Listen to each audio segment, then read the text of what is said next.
Di antaranya juga Pak Tong sering mengkritik tentang gereja karismatik. Bisa dijelaskan di poin mana gereja karismatik yang ya, Pak saya Tong melihat dasarnya adalah mau jujur kepada Tuhan yang asli. Jujur kepada Tuhan yang asli. Semua orang pikir Tuhan dari agama mereka pasti Tuhan asli. Ya, jadi semua pikir agama mereka pasti benar. Tuhan mereka pasti asli. Saya curiga itu. Ada Tuhan buatan manusia juga. Banyak Tuhan yang memalsu Tuhan asli. Lalu saya menemukan di dalam kitab suci ada 5 hal yang tidak mungkin dipalsukan. Pertama, kebenaran. Kedua, kesucian. Ketiga, keadilan. Keempat, kebajikan. Kelima, cinta kasih yang murni. Kalau ini 5 tidak ada, salah satu tidak ada, saya tidak percaya ada Tuhan. Kalau saya percaya Tuhan, pasti 5 ini dimiliki oleh Tuhan. Lalu dari 5 hal ini menguji, banyak yang disebut dewa, yang disebut Tuhan itu omong kosong. Seperti apa yang omong kosong ini? Misalnya Krika, Allah tertinggi itu Jupiter, tapi dia curi istri orang lain. Dia menipu, lalu pura-pura menjadi kuasa yang lain, masuk ke rumah orang lain, kelihatan seperti awan, padahal itu manusia. Ini dalam mitologi Yunani. Ya, mitologi. Jadi di situ dia kira dia dewa, dia kira dia Tuhan, tapi itu tidak mungkin. Maka saya pikir yang tidak suci bukan Allah, yang tidak adil bukan Allah, yang tidak benar bukan Allah, yang tidak itu bajik bukan Allah, yang tidak punya kasih bukan Allah. Jadi kalau punya 4 dari 5 tapi tidak suci bukan Allah juga. Nggak bisa dong, mesti 5-5. Karena ini Alkitab. Gerakan karismatik di mana persoalannya? Gerakan karismatik adalah kekristenan yang palsu. Kekristenan yang palsu? Ya. Apanya? Bagaimana? Karena dia mengajar manusia percaya untuk dapat uang, percaya untuk dapat kaya, percaya untuk dapat lancar, percaya untuk dapat sukses. Itu berarti Allah tidak mengajar orang berkorban. Allah janjikan orang asal percaya dapat segala berkat. Itu pasti ajaran palsu.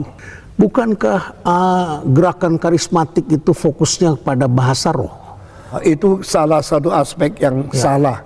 Karena bahasa roh, istilah glosa itu lidah. Bahasa Greka. Nah, lidah yang ada itu harus dimengerti. Tapi bahasa roh yang tidak dimengerti berarti tidak bisa diuji. Semua yang tidak tahan uji pasti ada palsunya. Karena tidak bisa diuji, tidak tahu artinya apa. Saya kira itu bukan bahasa roh yang asli. Bahasa roh yang asli bisa dimengerti. Kalau orang tidak ngerti kesalahan orang, tapi Roh Kudus akan membuat orang ngerti. Karena itu tugasnya Roh Kudus. Roh Kudus ada roh yang mengajar kebenaran kepada manusia. Tetapi karunia lidah yang tidak tanggung jawab, ngerti pokoknya bikin orang kaget lalu percaya. Saya tidak percaya itu benar. Jadi menurut tafsiran saya, yang benar pasti tahan uji. Yang benar pasti tahan uji. Yang tahan uji pasti ada caranya untuk dimengerti. Jadi Alkitab bukan menipu manusia, mendidik manusia mengerti kebenaran. Sementara kita lihat bahasa roh sekarang sudah mulai menjadi pertunjukan di gereja-gereja dan menarik banyak umat, tiba-tiba kemudian ditumpangkan tangan, semua orang bisa berbicara dalam bahasa roh dan banyak orang yang ketakutan juga kemudian tiba-tiba bisa mengeluarkan itu. Adakah contoh di Alkitab? Kalau tidak ada, jangan terima. Maaf karena ternyata terlalu banyak orang terlalu bodoh, gampang ditipu, dan mereka begitu mau saja karena mendapat faedah.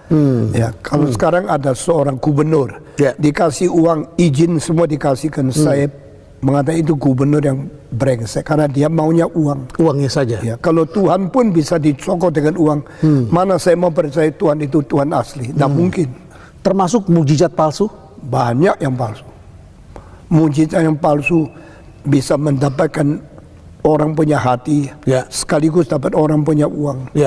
Jadi ala pendeta yang seperti menjalankan mujizat palsu, banyak orang kasih uang, dia senang. Tapi itu pendeta palsu sekaligus.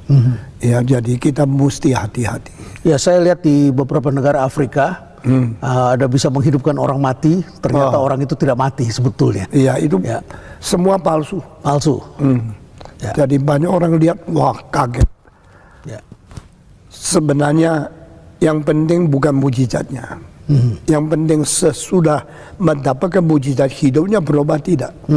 Ada ramai di kalangan gereja pendeta yang selalu bicara tentang kemakmuran dan bicaranya tentang perpuluhan. Dan kemudian ditakut-takuti umatnya sehingga kemudian di salah satu kota di Jawa Tengah saya diberitahu hampir semua pabrik di sana 10% dari sahamnya dimiliki oleh pendeta tertentu di satu kota. Itu pendeta yang rakus. Pendeta yang tidak jujur, nah itu nanti hukuman lebih berat dari orang lain.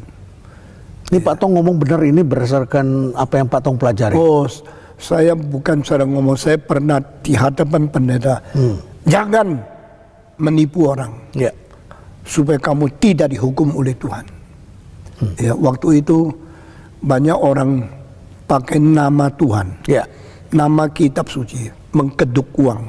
Akhirnya mereka menjadi kaya, tapi perubahan anggotanya tidak menjadi lebih suci, lebih jujur. Jadi itu palsu. Dan itu belakangan ini marak sekali karena banyak sekali pengusaha yang sekarang justru ingin jadi pendeta. Dan pendeta ingin menjadi pengusaha. Ya, dia pikir dia juga boleh ambil perpuluhan. Yang motivasi dari permulaan tidak benar. Dari permulaan sudah tidak benar. Dan ini sekarang marak sekali. Bagaimana kita membersihkannya, Pak Tong? Kita tidak sanggup membersihkan semua, tapi berani bicara. Sebetulnya dari mana awal mulanya sehingga perpuluhan ini menjadi diributkan oleh para pendeta-pendeta palsu ini? Karena perpuluhan itu banyak loh. Kalau ia punya satu pabrik, modalnya atau untungnya 100 juta, 10 juta. Oh, sudah besar. Besar sekali kalau semua anggota ribuan, bagaimana? Dan dia mulai pikir kalau itu punya saya bagaimana? Jadi orang yang hatinya mau uang, lalu memakai kitab suci, itu paling jahat. Waktu Yesus Kristus diberikan minyak narwastu, itu mahal sekali. Waktu dituangkan minyak kepada Yesus, Yesus tahu tidak lama lagi dia akan dibunuh. Nah ini ada pelantikan untuk dia menjadi seorang imam yang mati untuk semua orang. Waktu itu ada satu rasul dari Yesus mengatakan, kenapa buang uang begitu banyak? Uang itu jangan beli minyak narwastu, lebih baik dijual dapat uang untuk menolong orang miskin. Bagus tak? Bagus. Bagus ya? Bagus. Menolong orang miskin, siapa berani lawan? Tetapi dia ngomong kalimat itu, hatinya lain. Tujuannya tidak ke situ. Alkitab mengatakan sebab dia adalah seorang maling. Selalu ambil uang dari kas. Sehingga dia maunya itu kalau kembalikan ke kasnya dia bisa ambil sendiri. Jadi ucapannya adalah untuk rakyat kecil, untuk orang miskin, tetapi sebetulnya untuk kantongnya. Menumpang rakyat kecil seperti berbuat baik, tapi untuk faedahnya sendiri. Maka Alkitab seorang rasul mengatakan dia adalah seorang maling.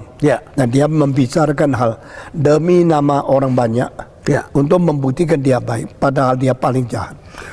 Lantas kalau begitu di aliran Calvin yang Pak Pendeta Tong ajarkan, yang reform ini, bagaimana peran perpuluhan? Kita tetap atau bagaimana? Ajarkan harus memberi perpuluhan. Tapi perpuluhan tidak pernah diambil oleh pendeta. Tidak pernah diambil oleh Pak Pendeta? Tidak ada pendeta boleh ambil. Jadi perpuluhan disimpan untuk perlunya barang besar. Yang biasa tidak boleh. Kita berani bangun gereja besar, kita berani pakai uang banyak karena uang tidak sembarangan dipakai. Sampai perlu baru dipakai. Jadi dengan kata lain, Pak Pendeta, pendeta-pendeta ini hidupnya dari mana? Dari uang operasional gereja itu? Operasional gereja termasuk dari kolektor, begitu ya? Kolektor termasuk harus membiayai pendeta punya uang. Pendeta punya hidup. Dan yang menentukan siapa besarnya? Itu kita mempunyai prinsip sama-sama setuju dan sama-sama belajar. Berarti ada manajemennya yang mengatur?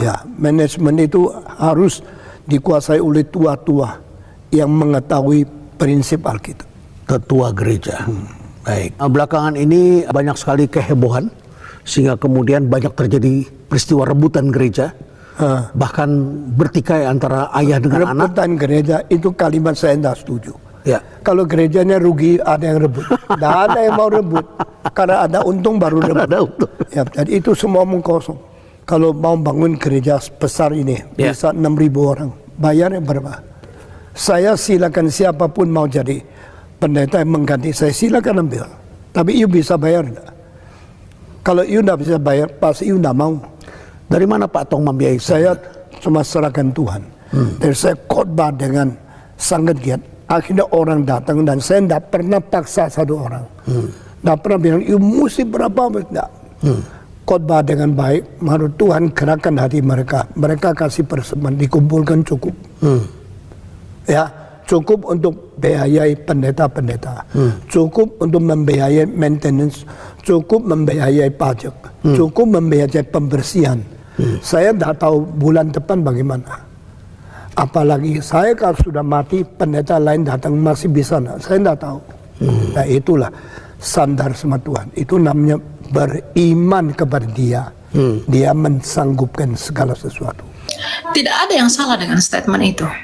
Tapi kalau menyudutkan gereja tertentu ya nggak boleh ya. Itu tidak etis ya. Tapi pernyataan yang mengatakan bahwa bahasa roh itu dapat dimengerti dan dapat diuji itu benar.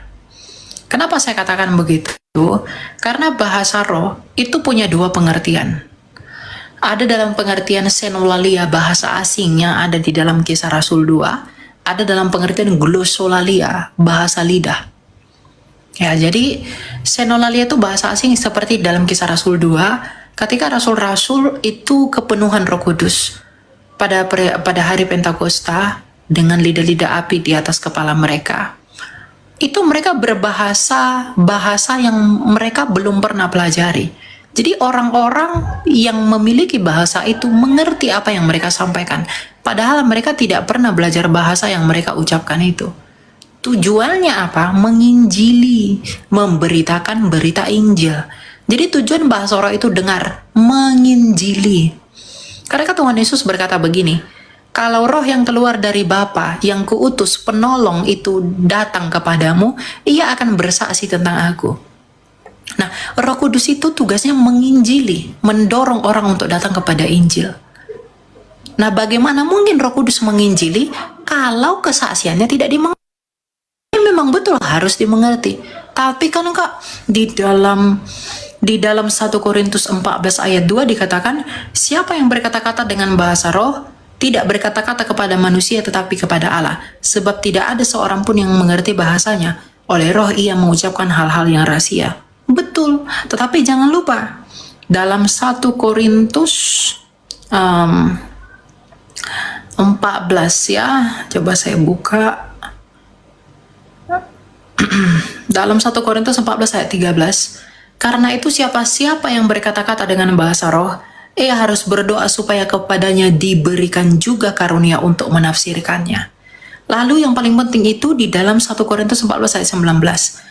Tetapi dalam pertemuan jemaat, aku lebih suka mengucapkan 5 kata yang dapat dimengerti untuk mengajar orang yang lain juga daripada beribu-ribu dengan bahasa roh. Jadi, kamu boleh nggak berbahasa roh? Boleh. Tapi bahasa roh itu harus teratur dan harus ada yang menafsirkannya. Agar apa? Agar jemaat dibangun oleh kesaksian roh itu. Kalau kamu dalam pertemuan jemaat berbahasa roh lalu tidak ada yang mengerti, untuk apa bahasa rohmu itu? Bukankah bahasa roh itu karunia roh untuk menginjili? Makanya karunia Roh Kudus itu mengajar, bernubuat, berbahasa roh itu untuk tujuan penginjilan. Orang mengajar tujuan menginjil, orang bernubuat tujuan menginjil, orang berbahasa roh untuk menginjil. Kalau kamu berbahasa roh, lalu tidak ada yang menafsirkan bahasa rohmu itu, siapa yang akan terinjili dari bahasamu itu? Ya? Jadi kalau ada yang mengatakan mari berbahasa roh rame-rame, mari bersama-sama berbahasa roh, itu salah itu. Lalu ada orang bahasa roh kejang-kejang, lalu melompat sana, ribut. Roh Kudus itu memberi penguasaan diri. Bukankah buah roh adalah penguasaan diri? Nah, kalau buah roh penguasaan diri, lalu kamu mengaku dihinggapi Roh Kudus, tapi kamu lompat sana, lompat sini, tidak bisa menguasai diri. Roh apakah itu? Roh dari mana itu? Ya, jadi nggak ada orang dipenuhi roh itu mengalami hal-hal yang seperti itu. Tenang, Roh Kudus itu tuh menginsafkan kita, menyadarkan, memurnikan pikiran. Coba lihat nabi-nabi itu, ketika diilhami roh Allah, ada nggak yang begitu? Kan nggak ada. Ya. Tapi ketika kita ngomong begini, lalu mereka ini akan bilang, wah Elia kamu menghakimi, bla bla bla. Oh, dikasih tahu yang benar nggak mau. Tiba ngomong begini dicap menghakimi, bukan menghakimi, memang demikian adanya. Ya, saya nggak menyebutkan gereja apapun, tapi kalau ada yang seperti itu, jangan benarkan dirimu, itu salah. Karena tujuan bahasa roh itu adalah menginjili, membangun. Kalau bahasa rohmu tidak dimengerti orang lain, apa yang dibangun? Kalau kamu pun tidak mengerti bahasa rohmu itu apa, apakah kamu dibangun oleh bahasa rohmu itu? Makanya dalam 1 Korintus 14 ayat 13 Rasul Paulus berkata, siapa yang berkata-kata dengan bahasa roh, ia harus berdoa supaya kepadanya diberikan juga karunia untuk menafsirkannya. Kata Yunani menafsirkannya di sana adalah hermenia, hermenetikos, hermenetika. Nah, hermenetika itu ilmu penafsiran. Jadi harus ada yang menafsirkannya. Agar jemaat dibangun, agar kamu dibangun. Nggak asal ceplos-ceplos begitu aja, tidak ada arti. Itu esensi bahasa roh. Jadi ngerti dulu tujuannya apa. Jangan asal spiritnya ada, semangatnya ada, tapi melenceng ke sana kemari, ya nggak boleh. Ya, jadi begitu ya. Saya tidak membenarkan Stephen Tong dalam mungkin dalam tanda kutip rasa skeptisnya dia kepada gereja lain, tapi saya setuju dengan pendapatnya bahwa bahasa roh itu memang harus dimengerti dan bisa dikontrol. Ya, saya bisa diuji. Ya, saya sepakat dengan itu. Gitu.